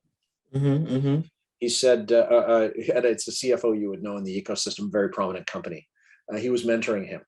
And when he was an ex-CFO himself. And when the guy got promoted from VP finance to CFO, my bud said to the new CFO, you will know that you've earned your stripes as a CFO when you say no to your CEO for the first time. Okay, like those kinds of insights and that's where you start getting domain specific as well. Like I wish I had that as a CFO when I first started, right? Because you know, like that's a powerful insight. And those are the roles of a mentor. Okay, it's those kinds of things, bringing that skill and that experience and so on, but not to prescriptive, hey Harry, this is exactly what you should do to sell to this customer. No way. This is the opposite of that in many ways. Yeah. So, okay. I love that. These are really, really good frameworks and ways of thinking about it. Our audience is probably filled with a good number of entrepreneurs, probably a good number of people who are thinking about starting companies and are very early on.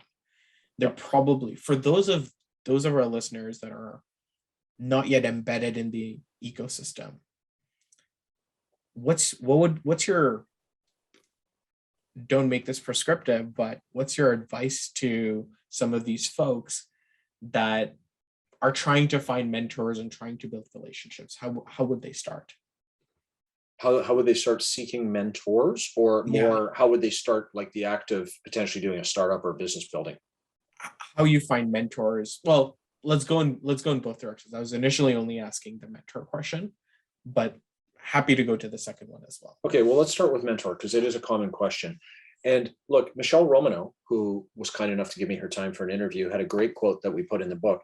And she's like, when you start talking about a mentor-mentee relationship, you don't meet me and 15 minutes later ask me to be your mentor. It's like asking me to be your girlfriend, right? Like there has to be human connection here, right? And typically what you want to do is you want to build an authentic, genuine, and transparent relationship before you drop the mentor word on someone. And there is a point at which you have met and advanced a relationship where there's probably a pretty logical time where you ask.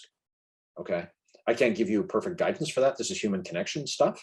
But it's not 15 minutes in a bar where you're meeting them at a networking event that you ask them to be your mentor. Like that's ludicrous, and that happens, by the way. I've had reach outs on LinkedIn where I'm the type of guy that will connect generally with anyone, and I'll get a message. Oh, don't say that here. You're gonna get a bunch of requests. That's okay. But I get a reach out and they say, will you be my mentor? Like that's just nonsensical. Okay, so here's some of the guidance. So use your own network. Your own network is bigger than you think it is. Okay, you let's say you went to university, high school, you've got friends, you've got parents of friends, you've got teachers, you've got professors. Within university settings, there's a million ways to network. Okay, and so the act of networking and using your own network and actually embracing networking and not being scared of networking and actually treating it as a discipline and getting better at it is absolutely critical to being in the startup land. Okay, so that would be a point I would make. Two is a good friend of mine who I interviewed said most people that reached out to her for mentorship misidentified her as the right person to mentor them. Okay, so I found that fascinating. Do your research. Use tools to understand what is it you're looking for, grounding yourself in the multiple mentors you should be looking for to fill certain things that you're looking for. And then make sure that when you meet people and you interface with them, you build that connection that they actually are filling what it is that you're looking to achieve as well. Okay.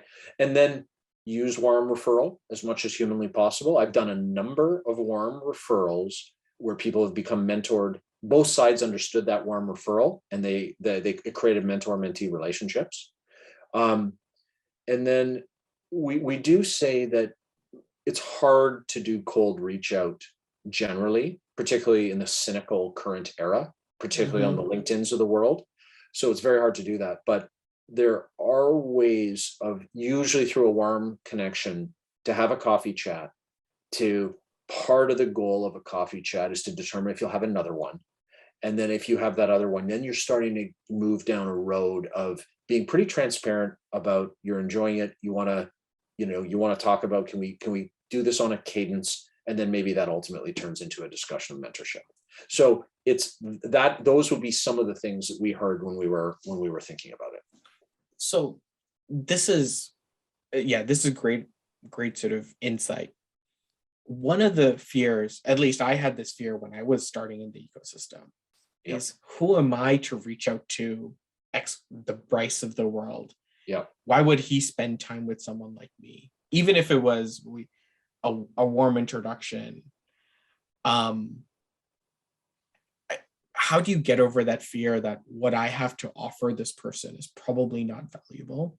I know retrospectively it's not true, but there's still this fear that I don't have much to offer. Okay, what do you say to a younger version of Harry? I say two things. Okay. Number one is, there is this thing that we did hear about, that people said, consider what you can offer your mentor. Okay. And I don't disagree with that. Okay. What I say to mentees is, you don't have to come in and tell me that you'll do anything for me and you'll polish my shoes and this kind of stuff, which some are a little too earnest, I think, in that.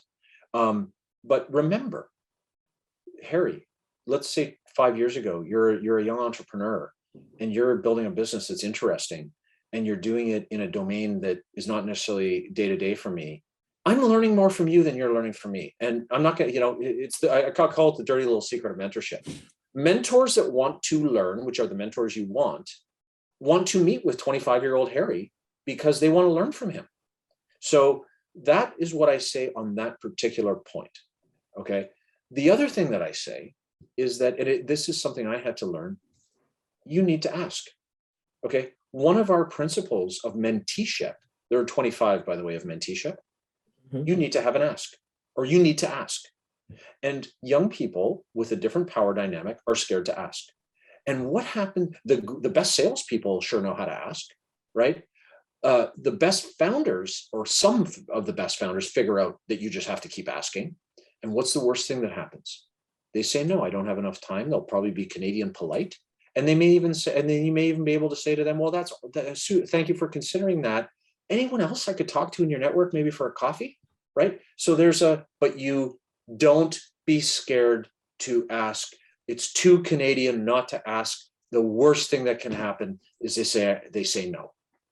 You know how many no's I've taken in my life, Harry? Hundreds of thousands. Far more than yeses. Yep. To add on to that point, I remember when I was raising my seed round, I talked to 117 investors and I had 9. I love that you have the number.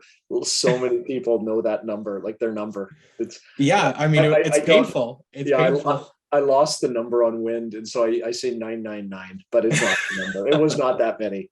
But I think Michelle, someone was telling me when she raised the first round for Clearbank, now Clearco, she had a number and it was high. It was over 300, I think, and they got one. Yeah, maybe I'm misremembering that, but a friend of mine, Will Thompson, runs a company that she's an investor in, and he mentioned that in a panel I was hosting, and it was a high number. Her and Andrew ground out that fundraising in the early days to get there, but that's a whole discussion of persistence, tenacity, and actually it fits within the resilience discussion as well. So you've walked right into my trap. This is the best transition I can take to resiliency. So let's go there. Okay, let's do it. Let's start really, really simple. How do you define resiliency and why is it important? Okay, so resiliency, classic definition, is you're rolling along, a stressor hits you. Okay, stressor is like an adverse event or something negative. Okay, it knocks you down. Resilience is being able to get up and get yourself back to as strong as you were before getting knocked down. Okay. And, I'm going to give you another term and another definition to contrast that a little bit. And then it's a simple definition, but then you start talking about, like, how do you illustrate that? And maybe we should do that as well. But let me start with this. The thing that really keyed me into this world is I got introduced to a book that I recommend to everyone. It's one of my favorites. It's called Anti-Fragile: Things That Gain from Disorder, written by Taleb. Okay, a lot of people know that name. He's a very, very interesting cat. It's not the easiest read, but it's a great read. Okay, so he talks about resiliency, and that's kind of the definition. Anti-fragility goes a different level. it says you're rolling along, a stressor hits. Anti-fragile means not only do you bounce back to the equal level, you actually bounce back stronger. And if you want to go to the ultimate level, you actually go try to find stressors deliberately, knowing that very interesting opportunities pop out of stressors that a lot of people aren't looking at. Okay, so the pandemic is an excellent example. Okay, in a very short period of time, we had massive business model disruption to the negative for some, and then we had these opportunities get created, like the likes of which we've almost never seen in such a short period of time. Zoom, pick one of the ultimate opportunities. Okay, Peloton, and so on and so forth. Okay, and what we did when the pandemic hit is I worked closely. I did a Tech TO event with Alex Norman where we tried to get everyone oriented into the craziness at the start, and we talked about 4 topics. There's a thing in resilience about, in peak pressure moments, one of the things you do is you simplify and you really focus on direct action that you can control. And so Tech TO did that. I didn't know that framework at the time, but in hindsight, they did that, and they had 4 topics. And so that would be an example of trying to take that stressor, calm the situation down as quickly and efficiently as possible, and focus on the very few things to get you back to the level you were before, and then better, which takes you into anti-fragility. Okay, so that would be that definition. Now, what we propose and what we hypothesize, I don't feel it's super controversial, although some would say it might be, is that there are ways through workshops and other learnings to introduce people to frameworks and concepts that will actually help them become more resilient.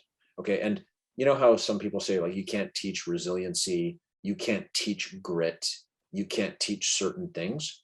I actually don't fully believe that, and I'll tell you why. Okay, if I said to you, Harry, I've got a book I want you to read. It's called Scale Your Everest. It was written by an entrepreneur who also climbed Mount Everest, and he talks about entrepreneurial resiliency in the context of that. The first half of the book, you will read it, and you'll be like, that's me. Delusions of grandeur, imposter syndrome, outletting your stress through things like drinking and other means, not exercising, all this kind of stuff. The reptilian brain versus the philosopher brain, and how you react in pressure situations. The broken entrepreneurial advice industry, the answer to everything is hustle and work harder. That's not the right answer, so on. And then the second half of the book is a set of frameworks to think differently about that. Stillness, discernment, being present, happiness, these kinds of things. And what I found in resilience, by the way, is a lot of it is where you take a step back and you actually take a breath and you actually refocus yourself. Okay, but so hang on, I just want to go deeper into something you said. It's super critical. Please. This idea of reflection, stillness, being in the present moment. So if I tie back to the first time I was in a stressor, getting burnt out, I didn't even know that this was happening to me. Yep. I was the young founder that was like, I can conquer anything. Nothing is ever going to stop me. And my reflective brain just wasn't thinking the way you just described. Yep. How much of this is about active reflection or passive reflection? And how do you trigger that? Because it makes sense what you're saying, yep. But the key assumption is you've recognized the stressor that's at play here. Right. So let me take a step back on that, because I want to say to you, sure, that's the same for me. Okay.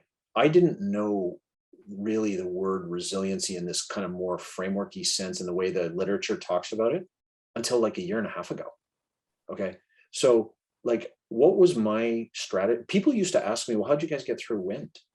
And I basically said 2 things. I said, I woke up every morning and I put one foot in front of the other, which, by the way, I've now heard many people talk about that as their way of answering that question. I woke up every morning, I put one foot in front of the other. In the periods of very, very high stress, I kind of knew what I had to do that day. I think of a program being dissected to projects, to tasks. I knew what my tasks were, and I worked my way through them. But that's no fucking answer for resiliency. Like that's stupid.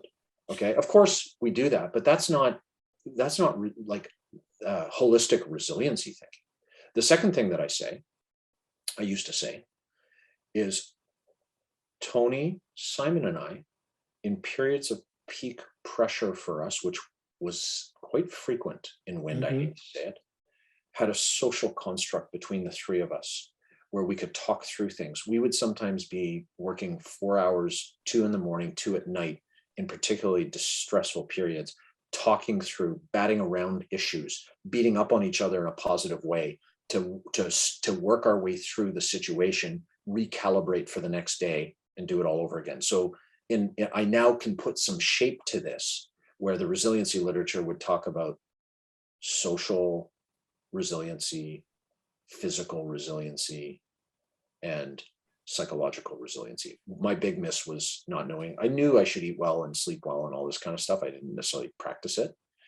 I got the most benefit from the social resiliency with my business partners, and people would now extend. I didn't have good mentors, but not that I didn't have good mentors. I really didn't have mentors. So I came to this late. Okay, so mentorship, founder to founder, peer, that kind of stuff. That's the social side. Even having a significant other, your partner, and consciously, stepping back from the crazy and spending some time and getting out of the box and so on. And then psychological is really interesting. That's where you get into the more reflective stuff that you're talking about and so on. So I'm going to try to see if I can answer your question. So I think that sometimes you can't perfectly recognize stressors. Okay. But I think that you can have frameworks that allow you, even if you're not perfectly recognizing the stressors, some of the actions that you do, the routines that you have, the stepping back and being still and present and taking yourself consciously out of the moment of where you're feeling pressure and anxiety, the simplification exercise, the prioritization exercise, the social exercise of having someone you can run stuff by and mentor and talk to. If you put that all together as a package, whether or not you perfectly recognize clinically the stressor, you put enough around it that you have a very good chance of acting or of understanding how to move your way through whatever the moment is, with the most effective set of things surrounding it. So look, and I've had, sorry to keep going here. Yeah, no, please. I've had the existential stressor that's obvious. The CRTC pulls our license. We have 6 weeks of the craziest 6 weeks of my life to try to save the company. Okay. That's an obvious one. And that's a bunch of behaviors that happen around that. But like, what happens, Harry, when you've got, that classic founder thing? I've got the greatest idea in the world. I'm going to solve this problem and it's going to be perfect. And then maybe I've started to build something. And then you go talk to customers and they're like, what the hell are you talking about? I'm not going to pay for this, right? That to me is a pretty significant stressor. Would you call that a stressor? I don't know. I would call that customer development and discovery and learning. But like, you know what I mean? Like that's stressful. Yeah. So taking that step back, talking to another founder, checking out for a couple of hours, meditating if that's your thing, having your coffee, all those things that then say, okay, I'm going to recalibrate, refocus myself, and we're going to go and we're going to reset 100 customer conversations and go in a different direction. So I don't have, well, at least, and maybe I should think about this. You might be giving me an idea of how do you identify stressors as a slide. I haven't actually thought about that, but usually your heart races and, it's a net problem in your brain that's a struggle to get out of your head, if I could summarize. Yeah, you're giving, I don't know if you meditate, but you're essentially giving a lot of tricks and tips that meditators typically use once they've made it past a certain level. So yeah, I don't meditate. I haven't been able to settle my brain down effectively to do that. I do many other things though that there's a professor at Dalhousie of all places who's an expert in resiliency, and he talks about routines and bridges. Okay. And I have very specific routines that I do around exercise. I actually do yoga now, around spending time with my wife in a morning routine and a bunch of other things that I didn't realize again, but they're actually part of helping the mind clear. And I do think about the issues sometimes while I'm in those moments, but I find it a better way to do that than just to wake up under complete stress, duress after getting smashed the night before and being hungover. Like, that's just not the way to roll. Yeah. Right. The thing that I find, and it's coming through even in what you're saying here, I think it's about separating yourself from the moment or the emotion. So we constantly just become our emotions. Big time. As opposed to take a break and say, should I be feeling this way? Is this something I want to feel right now? If so, or if not, how do I change? And you essentially have answered, if so, what do I need to do? Yep. But well, and can I go a little further? Yeah. Oh, no, sorry, I cut you off. You finish your point, please. I'll just say one last thing, which is it's that initial recognition. And James Clear is the person that I go to. He writes about this. If you create the right environment, I don't mean just the physical environment, but the psychological and sociological environments. Could be your friends. For you, that might have been Tony and Simon. There's probably versions of that for founders out there, right, listening to this. But combination of that environment that make it really easy for you to reflect and separate from your emotions. 100%. But that's incredibly tough to do for a lot of people. It is. And that's why I think Mindframe Connect and what you folks are doing is really, really powerful, because you're, in some sense, hacking a way to get there. That's a good way to say it. We did not feel we could do a 20-hour masterclass on how to be resilient. We want to introduce concepts quickly to busy entrepreneurs, raise awareness of an issue, throw at them some tools to think about. And if they go away and maybe nothing for a while, okay? And then let's say a pandemic hits and they're like, oh my God, okay, peak pressure, Dane Jensen, third factor, he had a framework for peak pressure moments, and it's a 3-step. I'm going to go back to that and I'm going to go pull that out and I'm going to use that a little bit. Okay. Like, that's a win to me, of people just being like, again, if someone makes some small nudges, thinks about a situation of stress a little bit differently than maybe they used to, in a more positive way, then we've won. And I'll tell you, I probably would say that I've had far less pressure moments in recent era than I did in some of the operating era. But we're in something now that's definitely heating up. Okay. And I have found that all the work we've been doing on creating the material and learning about the topic has been extraordinarily beneficial to the pressure process that I'm part of right now. And one thing that blazes through my head, I'll give you one. So, you start looking at resiliency, and what you realize is this is thousands of years of philosophical thinking, right? And the obvious example, and of course your name is Stoa, but the obvious example is, of course, the Stoics, right? Yes. And so the Stoics factor into this literature continuously. And there's a simple, one of the simple sayings of Stoicism is control what you can control. And it almost hits all the resilience stuff in some way, shape, or form. Eric Severinghaus, in the book I mentioned, Scale Your Everest, had a version of this. Dane Jensen would have a version of this. Simplify, focus where you can take direct action, these kinds of things. And I have found myself many times using those words. Guys, we got to control, we can control here. And what is our next move? Knowing exactly what's within our locus of control. And then, you're doing your decision making under uncertainty, you're weighing alternatives, exactly the decisions that are under your control. And then a bunch of stuff happens on the back of that decision. Stress, boom, refocus. What can we control here? What have we learned? And let's make the next move.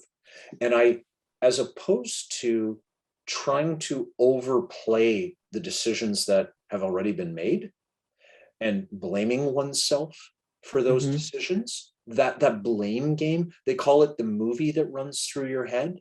There's a big thing in resilience around being present which I view as control what you can control, which means stop the movie from playing from the past and stop overplaying all the paths of the future that could happen. No, make the best decision with the information you have, and then you just make another decision. So those are like, again, I use the example of just the act of learning this stuff has helped me already. I use myself as exhibit A in anything I do in this kind of thing. And I can tell you that I'm better than I was on this kind of thing in a pressure moment as a result of this. And I have used it a ton in mentoring, in periods of stress with founders, in trying to steer certain things. Hey, what can you control here? Let's simplify this situation.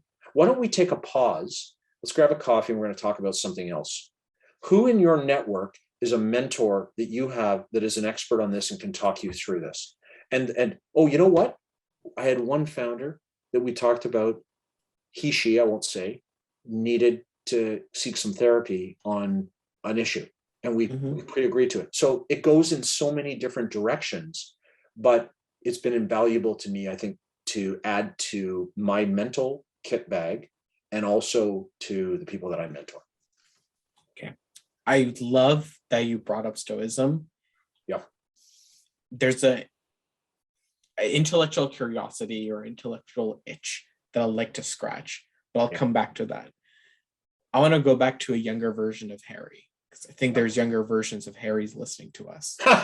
And a younger version of Harry is really annoying. What do you say, like a younger version of me would be like, I'd rather spend time trying to close an investor or close a sale, build product. I don't need this soft skill resiliency crap. Yep. Apart from learning it the hard way, is there something else we can do? Whether it's you, Mindframe, or just us as a broader ecosystem. So my comment is, and I use my position in the ecosystem to say, guys, I've been at this for 28 years. Okay. Give me a little bit of credence here that I'm asking you for 1 hour of your time to listen to something that about 150 people have heard. And I've gotten very significant positive feedback from at least one thing that they've almost all heard that has added value generally to their journey. Okay. That would be one thing that I say to people. The second thing that I'll say is that you will always come to this at some point in the future. I just can give you some contextual and some framework to make it better when it eventually happens, which it probably already has for you, and it will many other times. And I'll give you a couple of examples, my customer development discovery example. And, the pandemic has made it very easy to give examples. And usually those few things, and it's literally like, rather than go out for the beer for the hour, go 1 hour later and give me 1 hour to talk you through it.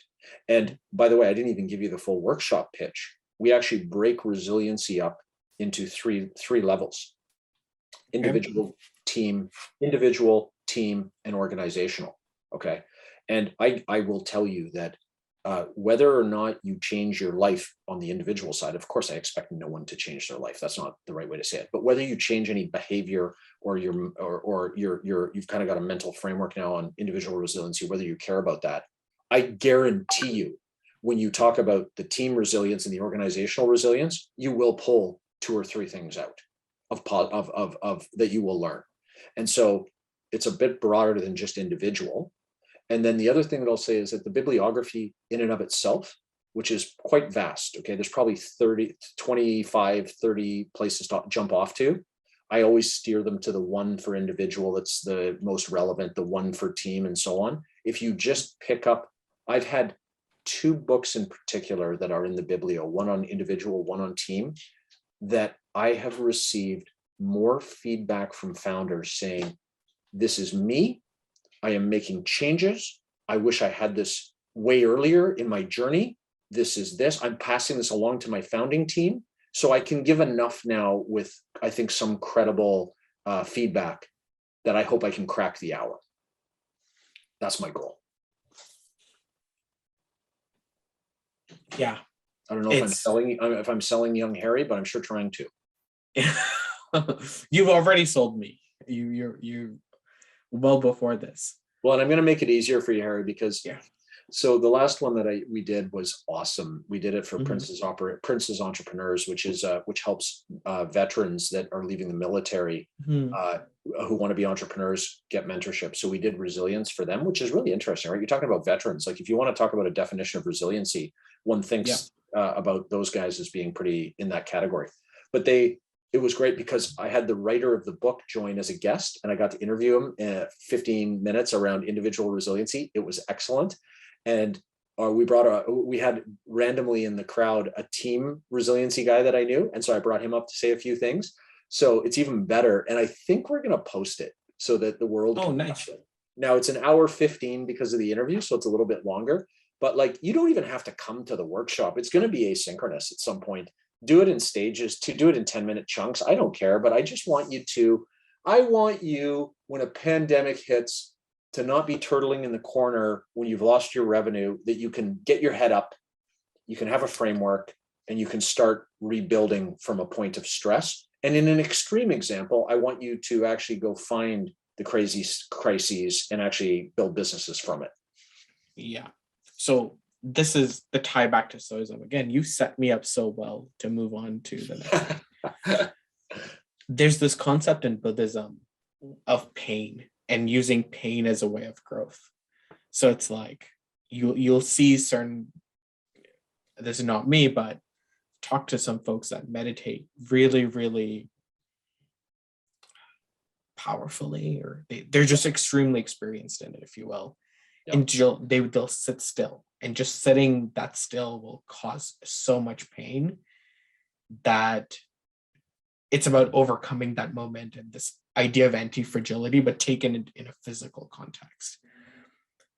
There's also a dark side of Stoicism, and this is purely an intellectual curiosity. I don't think many founders will go through this, but the dark side of Stoicism or meditation is this idea of getting lost in the moment.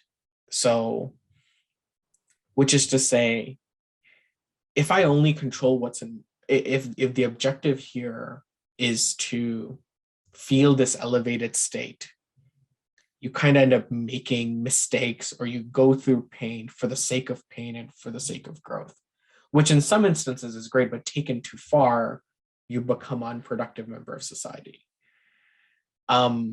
Do you ever think about that or worry about that, whether personally or have you seen some founders go through that? It's an excellent question. It's an excellent question, Harry. The reality is that, you know, how I would say it is that there's no one that I know is a pure Stoic, okay, in the true pure Stoic sense of the word. And maybe, you know, what Aurelius and Epictetus and Seneca and all these guys, I don't know, maybe they were as Stoic as we've put them on those pedestals and reading their philosophy as it survived over time, blah, blah, blah, blah, blah. But the reality is what I would say is that you take components of these frameworks and these philosophies, and you learn and use what works and makes the most sense for you. And I believe that once you're exposed to them, if you're pulling stuff from them that you use that are good for you, that's generally a good thing. Okay. And what you will find is that if you probably took it too far, like I think living a perfectly Stoic life is a very difficult thing to do. Okay. And I think that most people would not do that. But there are some interesting things. Okay. Like let's take one example, right? There's what's that Stoic saying? Something about wanting for things, just have less need, like less material needs, right? That whole saying, I forget the exact quote. Like, I don't think I'm going to become a monk, wear a burlap thing and go in a cave. Okay. But, you know, there's something to minimizing a little bit of consumption or taking down the consumption, maybe focusing more on experiences, which I think is also good for a human to get out of their comfort zone. And do you need that other pair of shoes? Like we can even talk about financial literacy and all that kind of stuff and how hard you need to work and what you need to earn. You know what, if you pull a little bit of that and it causes you to pause on your consumption and focus more on certain other things, that's a win to me. I'm not suggesting you need to go in a cave and become a monk. Okay. And I would say to you, in the example that you used, it is important to look at the past and do postmortems or whatever you want to call them, to build better judgment and decision-making capabilities and all that kind of stuff. I absolutely think that's key. However, if stoicism helps you not beat yourself up continuously for past decisions you made that may not have been the best decision, and you just can never get that out of your head, if that helps you do stuff like that, then I view that as a net positive. Okay. If you want to game out the chessboard of future scenarios because that's part of your mental model, good for you. But if stoicism says, look, I'm overplaying the future and I'm now 12 steps ahead and it's just can never go that way, let's slow that down and not waste time on it, good. So that would be my answer to you, is that you just you pull the best out of it, of what works for you and makes you better. And I don't think there's any one philosophy or framework. I think you go multiple source. You do it Charlie Munger, right? You pull the, what does he call it? He's worldly wisdom, where you pull from everywhere and you put together what works best for you. And to tie this back to your point about reflection, it's continuously evolving what you should be. And as such, what you said about reflection ties really well to how far am I going and how far should I go anyways? Okay, we've only got a few minutes. Brice, it's been a pleasure obviously having you. You too, talking to you. I probably can talk to you for much, much longer. These are all topics that I embellish, would love to go deeper into. Do you have any final words for our listeners or anything else that you wanted to cover that we couldn't get to? You know what? It was a great discussion. It's amazing how quick time flies, right? When you're into the groove on this kind of stuff. I think you've taught me a couple of things. I want to look at that concept of identification of stressors to make sure that we should be highlighting it if we need to, like examples of when you're feeling pressure. So you've given me something to take away. I think what I would say to people is check out mindframeconnect.com. Okay. And there's going to be lots of stuff that'll continue to flourish on there. There's a bunch of content. We're going to keep building it on the topics that we've talked about. Hit a workshop if you want, whatever. I'm on LinkedIn, Globalive Capital. I'm around the ecosystem a lot. Feel free to say hi in any way that makes sense for you. I'm busy. I try to respond reasonably timely, but I'll do my best with that. And Harry, you guys got to keep doing stuff like this, right? These talks are super important. Hopefully a few founders watch this. Maybe there's a couple of takeaways. You got this kind of ecosystem building that you're doing, these complex systems that need, mentorship and all of that kind of stuff, guidance, and just two guys having a great discussion. We need more and more of that kind of community stuff. So just don't stop. Keep building what you're doing. Yeah. Thank you so much, Brice. It's been a pleasure. So to our listeners, thanks again for tuning in. That was at the STOA. Again, if you're looking for mentorship and resiliency training and you're interested in the stuff that Brice had just talked about, do check out Mindframe Connect. If you're a founder and are just thinking about getting started, definitely check out the Innovation Boost Zone or other local ecosystem incubators. And Brice, I'll uphold the promise. We're going to continue doing more and more of this. Thank you so much for being with us. Awesome. Thanks, Harry. Really enjoyed it all.